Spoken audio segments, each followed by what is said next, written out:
90ஆம் ஆண்டு காலகட்டத்தில் சுவிஸுக்கு வந்தேன். நானும் அகதியாகத்தான் இந்த சுவிஸ் நாட்டுக்கு வந்தேன். கோப்பைகள் கழுவி அதை கழுவி அப்படியே வந்து ஸ்டெப் பை ஸ்டெப்பாக ஒவ்வொரு பதவிகளையும் மேல் நோக்கி வந்து தலைமை தாங்கினேன். சுவிஸ் நாட்டவர்கள்லாம் வாடிக்கையாளராக இருக்கிறார்கள். கூடுதலாக பழகினது யூரோப் மக்களோடு தான். அதே நேரத்தில் பிஸ்னஸும் வந்து அவைகளை வச்சுத்தான் செய்து கொண்டிருக்கின்றன. சுவிஸில் வாழ்கின்ற தமிழ் மக்கள் ஊழியர்களை எவ்வாறு வழிநடத்த வேண்டும் என்று நீங்கள் எதிர்பார்க்கிறீர்கள்? ஊழியர்கள் தான் நமக்கு முக்கியம். அவர்கள் தான் எங்களை இந்த நிலைமைக்கு கொண்டு வந்து விட்டு இருக்கின்றார்கள். ஜனாதிபதி கூடுகின்ற போது அந்த கூற்றுக்கும் இந்த செயற்பாடுக்கும் முரணானதான் இருக்கிறது. கலைக்கிறது சொல்லுவது எல்லாம் ஈஸி. வணக்கம் நேயர்களே, இன்று நாங்கள் சுவிட்சர்லாந்தில் டிரான்ஸ்போர்ட்டில் புகழ்பெற்று விளங்கும் தமிழர் ராசுதுரை மணிவண்ணன் அண்ணன் அவர்களை சந்திக்கிறோம். வணக்கம் அண்ணா. வணக்கம். நீங்கள் புலம்பெயர்ந்து சுவிஸுக்கு வந்து பிரசித்தி பெற்ற தமிழ் தொழிலதிபராக இருக்கிறீர்கள். அந்த உங்கள் புலம்பெயர்ந்த வாழ்க்கை எப்படி இருந்தது ஆரம்பம்? 90ஆம் ஆண்டு காலகட்டத்தில் சுவிஸுக்கு வந்தேன். நானும் அகதியாகத்தான் இந்த சுவிஸ் நாட்டுக்கு வந்தேன். கோப்பைகள் கழுவி அதை கழுவி அப்படியே வந்து 2 வருஷமாக அந்த தொழில் செய்துட்டு அதுக்கு பிறகு ஒரு பிரிண்டிங் கம்பெனியில், அதாவது வந்து உங்களுக்கு எல்லாருக்குமே ஞாபகத்துக்கு வரக்கூடியது பாசல் சாய்த்துங்கிற ஒரு தொக்தர் ஃபீர்மா இதில் தான் நான் வேலை செய்தேன். அங்கே இருந்து என்னுடைய அடுத்த கட்டத்தை ஸ்டார்ட் பண்ணி கொண்டு வரைக்க நார்மலான ஒரு வேலைக்காரனாக போய் பிறகு அதே கம்பெனியில் ஸ்டெப் பை ஸ்டெப்பாக ஒவ்வொரு பதவிகளையும் மேல் நோக்கி வந்து அதுக்கு பிறகு டிரான்ஸ்போர்ட் லொஜிஸ்டிக் வந்து எல்லாத்துக்கும் ஒரு செய்யக்கூடிய அளவுக்கு என் தலைமை தாங்கினேன். அதுக்கு பிறகு எங்களுக்கு வந்து அந்த காலகட்டத்தில் எக்ஸ்பிரஸ் டிரான்ஸ்போர்ட்ன்றது சரியான ஒரு குறைவாகத்தான் இருந்தது. அதை நிவர்த்தி செய்வதற்காக அதிகாரிக்கு இடம் கேட்டேன். ஏன் அதை நானே செய்யக்கூடாது? அந்த நேரத்திலே நான் ஒரு தனியால் ஃபேமிலியில் கூடுதலாக அதே ஃபீர்மாக்காக கடுமையாக உழைச்சி கொண்டிருந்தேன் இரவு பகலாக. அப்போ அந்த சந்தர்ப்பத்தில் இப்படி கேட்டவுடன் அவர் சொன்னார், நார்மலாக வந்து அங்கே வேலை செய்து கொண்டு நாங்கள் இன்னும் ஒரு கம்பெனியை தொடங்க முடியாது. பிறகு அதாவது வந்து என்னுடைய நல்லெண்ணத்தையும் நல்ல இதையும் கருத்தில் கொண்டு ஓகே செய்யலாம் என்று சொல்லி பெர்மிஷன் தந்துச்சினோம். அதில் இருந்து தான் என்னுடைய இந்த டிரான்ஸ்போர்ட் வாழ்க்கை. என்ன பேரில் அதை தொடங்கினீங்க? அதை தொடங்கினது வந்து லாஃபந்தால் டிரான்ஸ்போர்ட் என்ற இதிலேயே தான் துவங்கினேன். மேலும் அந்த பேரும் அந்த சுவிஸ் மக்களுக்கு பழக்கப்பட்ட பேருன்றபடியே அது இலகுவாக எல்லாரையும் சென்றடையும் என்று நினைச்சிருக்கிறேன். நாங்கள் அறிந்ததுக்கு கூட வெளிநாட்டவர்கள் அல்லது சுவிஸ் நாட்டவர்கள்லாம் வாடிக்கையாளராக இருக்கிறார்கள். கூடுதலாக பழகினது யூரோப் மக்களோடு தான். அதே நேரத்தில் பிஸ்னஸும் வந்து அவைகளை வச்சுத்தான் செய்து கொண்டிருக்கின்றன. கனகாலமாக என்னுடைய கம்பெனியில் ஒரு தமிழரும் வேலை செய்யலை. தற்சமயம் எங்களுடைய 2வது ஜெனரேஷன் அதுக்கு தயாராகி கொண்டு வர்றபடியா இப்போ நான் வாய்ப்பு கொடுத்து கொண்டு வரேன். எங்கள் 2வது 3வது ஜெனரேஷன் சுவிஸில் எல்லா துறையிலையும் வேலை செய்கிறார்கள்.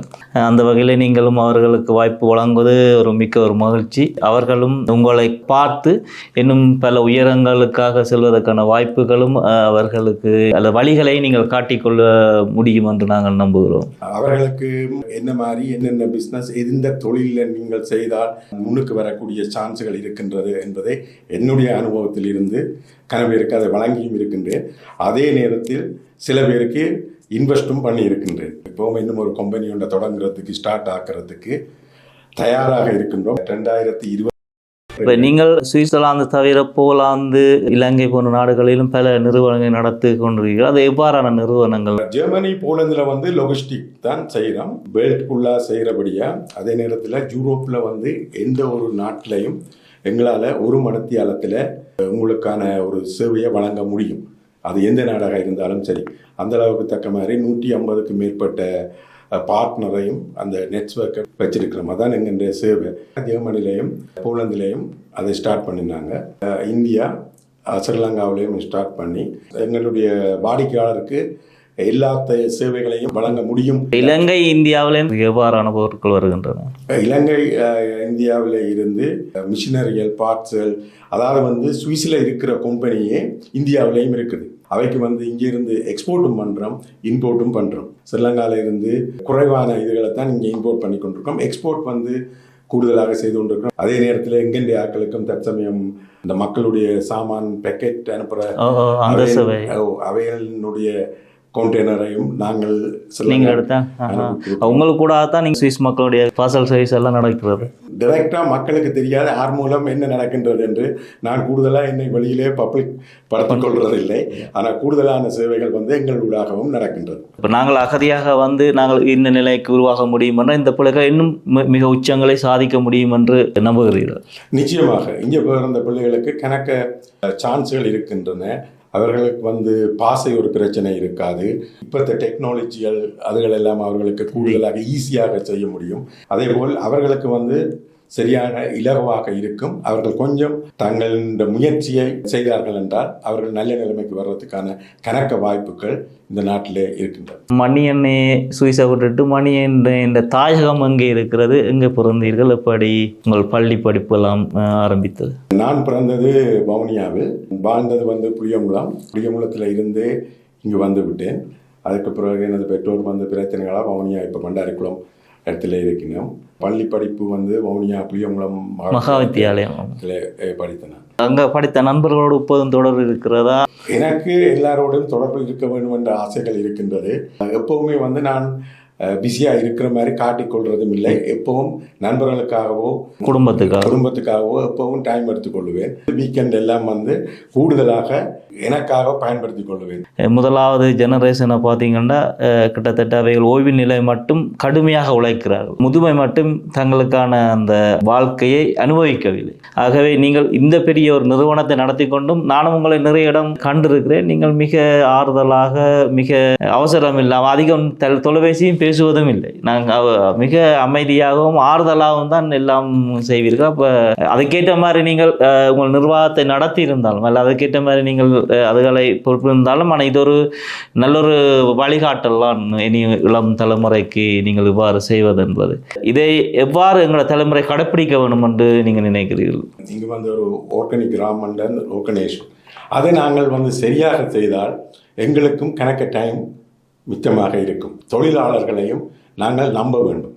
நம்பிக்கை இல்லை என்றால் அந்த தொழிலாளரை வேலைக்கு வைத்திருக்க கூடாது. அதுதான் என்னுடைய நிலப்பாடு வரைக்கும். தலைமைத்துவ பண்பு என்பது தனக்கு கீழ் உள்ளவர்களை பணியாற்ற விடுவது அல்லது பணி செய்ய விடுவது என்பதுதான் தலைமைத்துவ பண்பு, நம்பிக்கை தான். நீங்கள் இன்று சுவிட்சர்லாந்தில் ஒரு முன்னணி தொழிலதிபராக இருக்கிறீர்கள். இந்த தொழிலதிபர் மீண்டும் தாயகம் திரும்பி ஊருக்கு போயிருக்கிற எவ்வாறு அந்த தருணத்தை உணர்ந்தீர்கள்? உங்கள் ஊரில் நிற்கல இந்த தொழிலதிபர் என்ற மனையில் எவ்வாறு உணர்ந்தீர்கள்? நான் கூடுதலாக எனது பணியை தவிர்த்து வெளியில் போனால் தொழிலதிபர் என்ற நிலையிலே இருக்கிறதில்லை. சாதாரண மக்கள் போலேயே பழைய போவேன் வருவேன். எப்பவும் வெளியில் போயிட்டால் என்னுடைய நண்பர் சிறிய ஞாபகப்படுத்த வேண்டிய சந்தர்ப்பம். அவர் மூலம்தான் நான் எங்களோட மக்களுக்கு தெரிய வந்ததான். அவர் தான் என்னை கொண்டு வந்து அறிமுகப்படுத்துகிறவர். இல்லை என்றால் ஒருத்தருக்குமே தெரியாது இப்படி ஒரு ஆள் இங்கே இருக்கிறார் என்றது. நீங்கள் வெளியில் வந்தால் தான் எங்கள் அடுத்த ஜெனரேஷன் தாயகத்தில் இருந்து வந்தவர்கள் இவ்வாறு இருக்க நாங்கள் இன்னும் எவ்வளவு உச்சங்களை தொட முடியும், வாய்ப்புகள் வழிகளும் இங்கே இருக்கின்றன என்பதை அவர்கள் உணர்ந்து கொள்வார்கள். அது ஒரு பாடகமாக இருக்கும் என்றுதான் இதாக இருக்கிறது. ஒரு சாதாரண ஒரு கிராமத்திலே பிறந்து ஒரு தொழிலதிபராக, அதாவது உலகத்திலே குறிப்பிட்ட மக்களுக்கு என்னை தெரியக்கூடிய அளவுக்கு அறிமுகப்படுத்தி இருக்கின்றேன் என்றால் அது ஒரு பெருமைக்குரிய விஷயம்தான். நீங்கள் இந்த ஐடி நிறுவனங்கள் இலங்கையில் நடத்துகிறது, அது எங்களுடைய இளைஞர்களுக்கு வாய்ப்பு, அது என்ன வகையான தொழில்கள் மேற்கொள்ளப்படுகின்றது? இஞ்சத்த வேலைகள் சிலதை அங்கே செய்கின்றோம். அதே நேரத்திலே பள்ளிக்கூடத்தில் யூனிவர்சிட்டியில் படித்த ஐடி படித்தவர்களுக்கு வகுப்புகள் நடத்தி அவர்களுக்கும் அந்த சான்றிதழ்களை வழங்குவதுதான் எங்கள் நோக்கமாக இருக்கிறது. இதை தவிர வேறு எதுவும் நடத்துறீர்களா, இல்லை புதிதாக இதை ஒன்று தொடங்க போறீங்களா? அது நிறுவனம் என்ன பெயர், என்ன செய்ய போறீர்கள்? எனக்கு கொஞ்சம் சீக்கிரட்டாகவே வச்சிருக்கின்றோம். ஓகே, அது மிக விரைவிலே வெளியில் வரும்.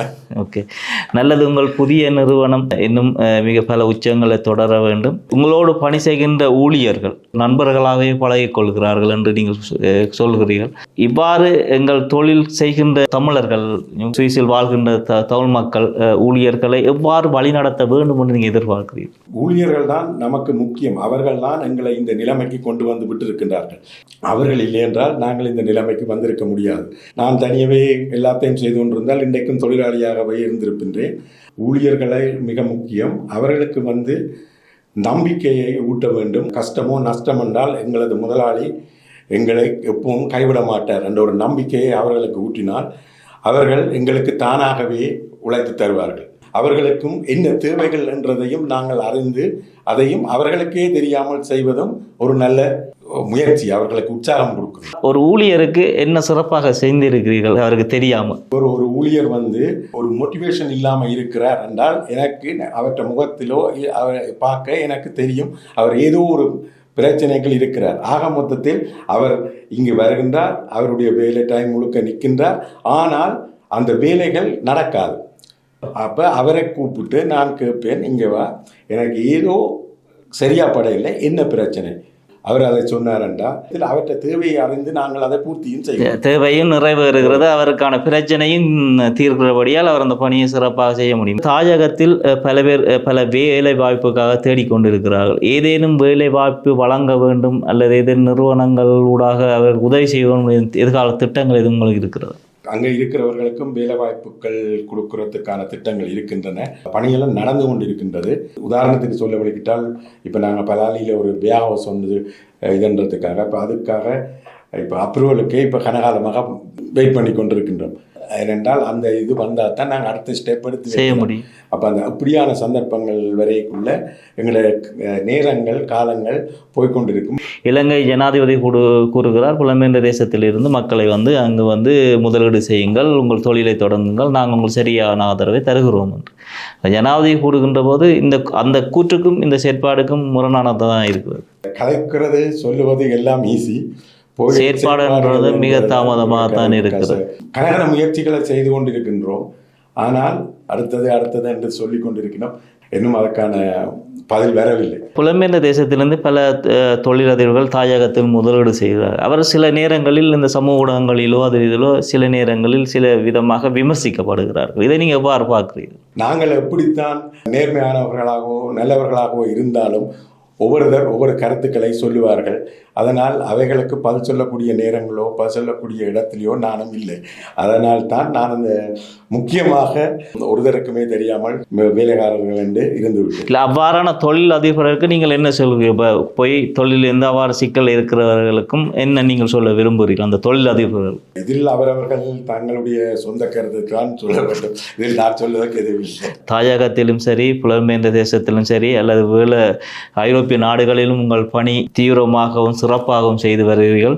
தொடர்ந்தும் உங்கள் பணி சிறக்க வேண்டும். இன்னும் நீங்கள் பல நிறுவனங்களை உருவாக்கி குறிப்பாக தாயகத்தில் வேலைக்காக ஏங்கி நிற்கும் எமது இளம் தலைமுறைக்கு அல்லது இளைய சமுதாயத்துக்கு நீங்கள் பணி செய்ய வேண்டும் அல்லது வேலை வாய்ப்பை ஏற்படுத்தி கொடுக்க வேண்டும் என்றும் கேட்டுக்கொண்டு நாங்கள் இந்த நிகழ்ச்சியை முடித்துக்கொள்கிறோம். நன்றி. நன்றி. நன்றி. எமது விரிவான செய்திகளை www.swissnews7.com என்ற இணையதளத்தில் நீங்கள் பார்வையிடலாம்.